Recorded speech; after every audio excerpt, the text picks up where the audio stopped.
스포츠 윤리학의 5번째 강, 스포츠와 폭력입니다. 이번 강에서는 스포츠 현장에서 나타나는 폭력적 행위들에 대한 논점을 정리하고 그리고 그에 대한 해결 방안들을 생각을 해보겠습니다. 그리고 이번 강도 앞강들과 마찬가지로 실제로 공부하실 내용은 많지 않아요.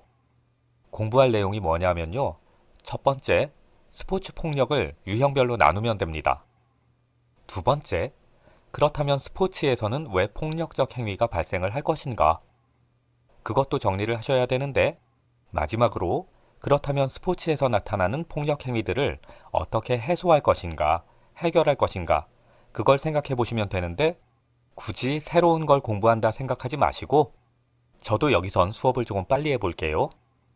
우선 먼저 스포츠 폭력의 유형입니다. 스포츠 폭력의 유형은 개인적 폭력과 도구적 폭력으로 나눌 수 있다. 그 중에 개인적 폭력이라는 건 오직 개인적 속성, 개인적 특성 때문에 나타나는 폭력입니다. 어떤 선수가 스포츠에 참여하면서 화가 났습니다.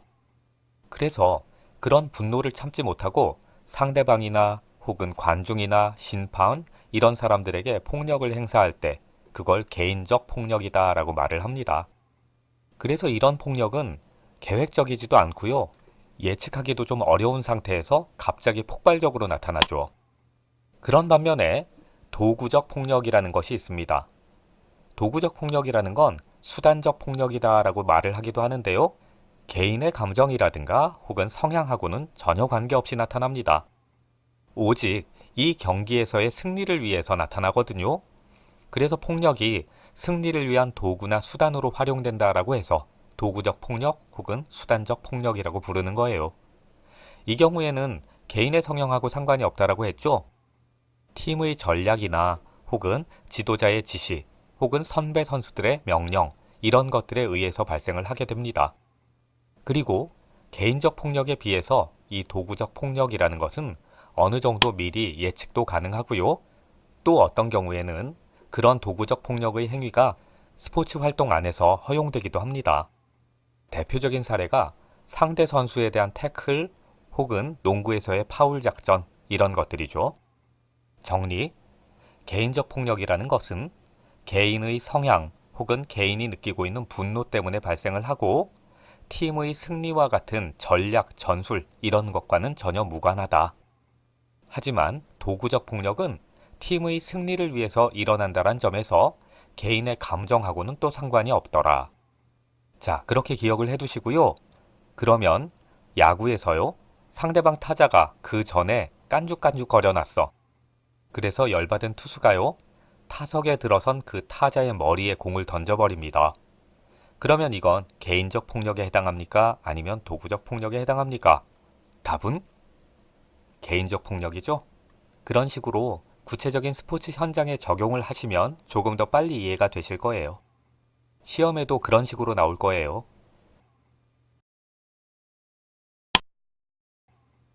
자, 그렇다면요.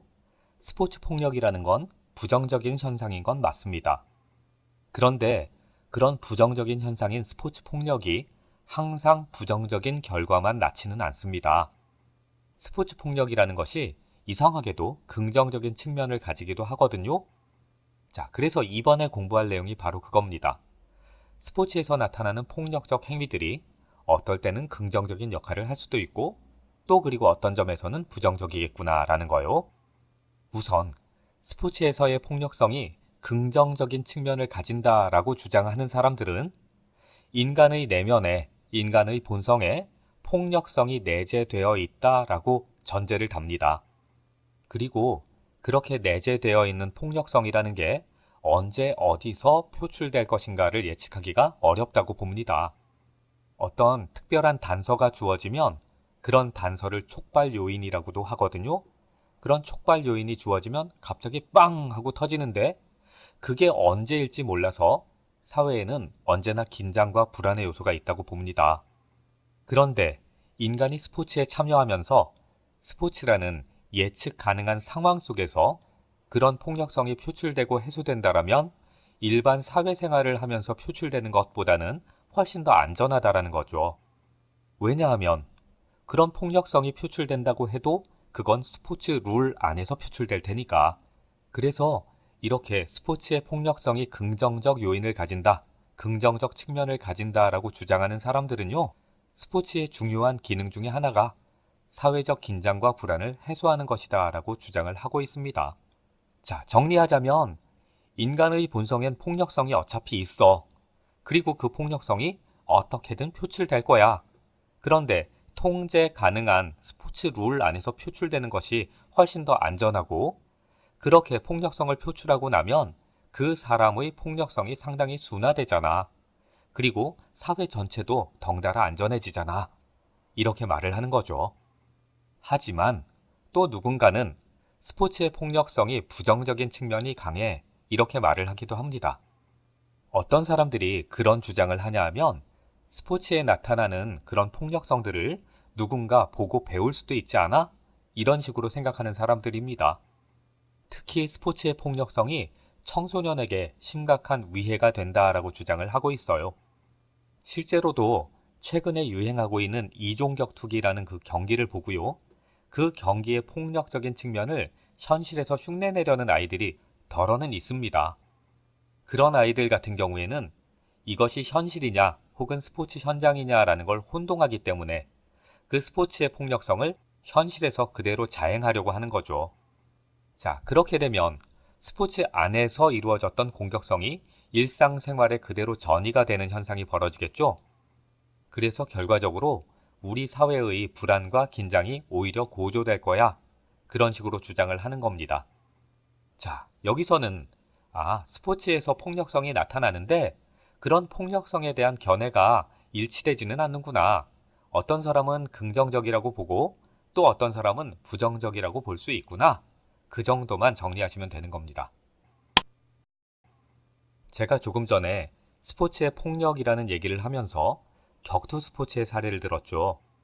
그 이유는 격투 스포츠들이 인간이 가진 폭력성이라는 걸 가장 극대화해서 보여주고 있는 경기 종목이거든요. 그런 이유로 스포츠 지도자 연수원에서도 아예 따로 하나의 단원을 만들어서 격투 스포츠의 윤리적 논쟁이라고 발표를 했습니다. 즉, 격투 스포츠의 윤리적 논쟁에 대해서 문제를 내겠다라고 얘기를 한 거예요. 그러니 우리도요, 이런 격투 스포츠가 가지고 있는 폭력성에 대해서 긍정적인 측면은 무엇인가, 그리고 부정적인 측면은 무엇인가, 그런 논점 정도는 정리를 해둘 필요가 있습니다. 그렇다면 격투 스포츠에 대해서 긍정적으로 평가하고 있는 사람들은 어떤 주장을 하냐 하면요, 이 사람들도 인간의 본성에 폭력성이 있다라는 건 인정을 합니다. 그리고 그런 인간의 폭력성은 어떤 특정한 계기가 마련되면 밖으로 표출될 거라는 거죠. 그리고 일반 사회생활을 하면서 그런 폭력성이 표출되면 폭행, 살인, 기타의 여러 가지 범죄 행위로 나타나게 될 거라는 거예요.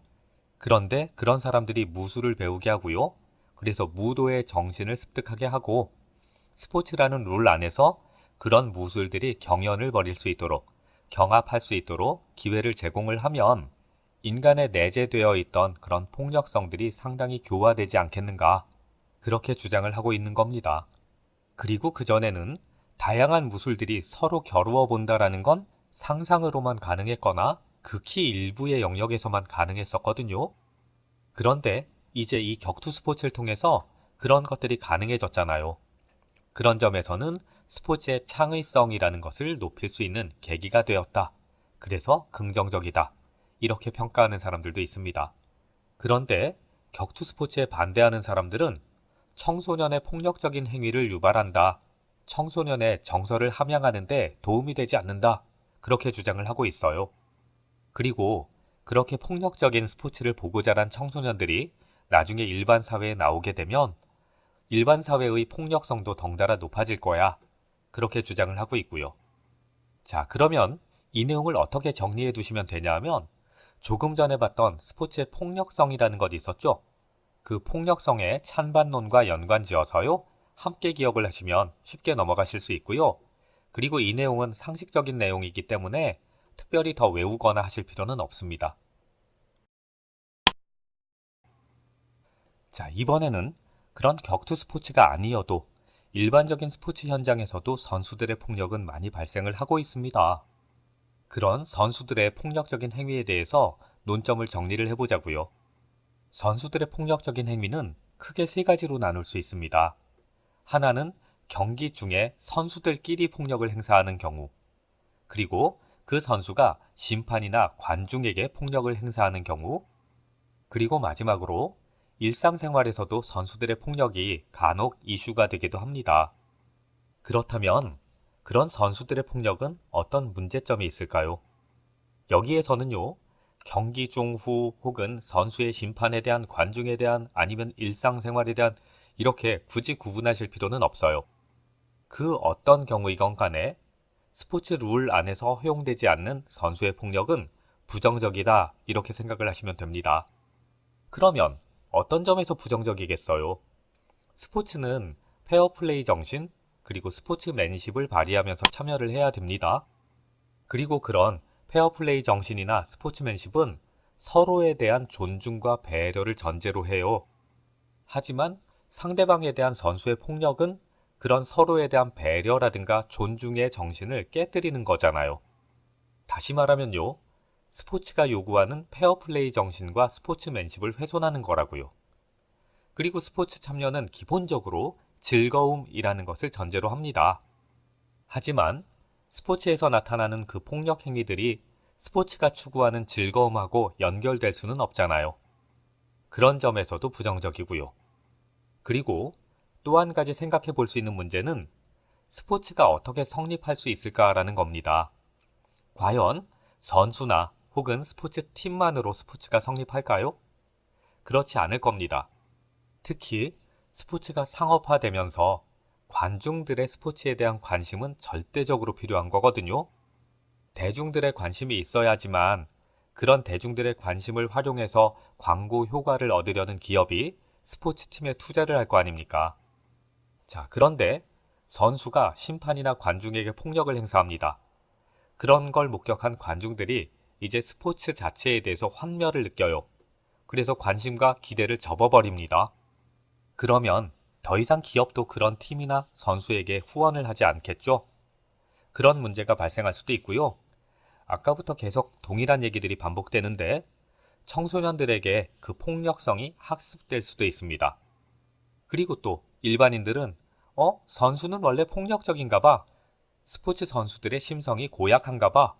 이런 왜곡된 관념을 가질 수도 있고요. 자, 바로 이런 이유들 때문에 스포츠 현장에서의 선수의 폭력은 철저하게 규제되고 자제되어야만 하는 겁니다. 스포츠 조직의 운영자, 그리고 지도자, 선수, 이런 사람들만 스포츠에 참여하는 건 아닙니다.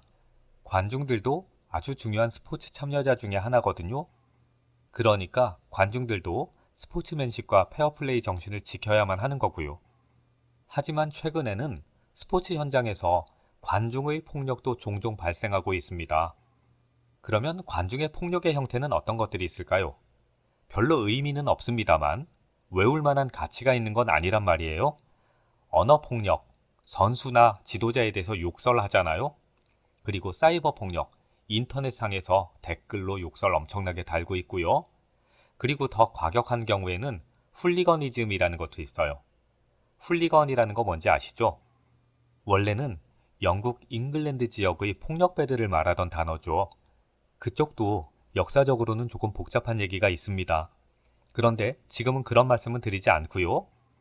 어쨌든 잉글랜드 지역의 사람들이 비교적 불평등한 대접을 받아왔는데 그러다 보니까 그 지역의 사람들이 폭력적인 방법으로 의사를 표현하고 어떤 문제를 해결하고 그런 경향이 강했나 봐요. 그리고 그 사람들이 이제 응원단을 조직해서 스포츠를 관람을 합니다. 그리고 그 경기 중이나 혹은 경기가 끝난 후에 떼를 지어 몰려다니면서 기물을 파괴하고 불을 지르고 그랬다고 합니다.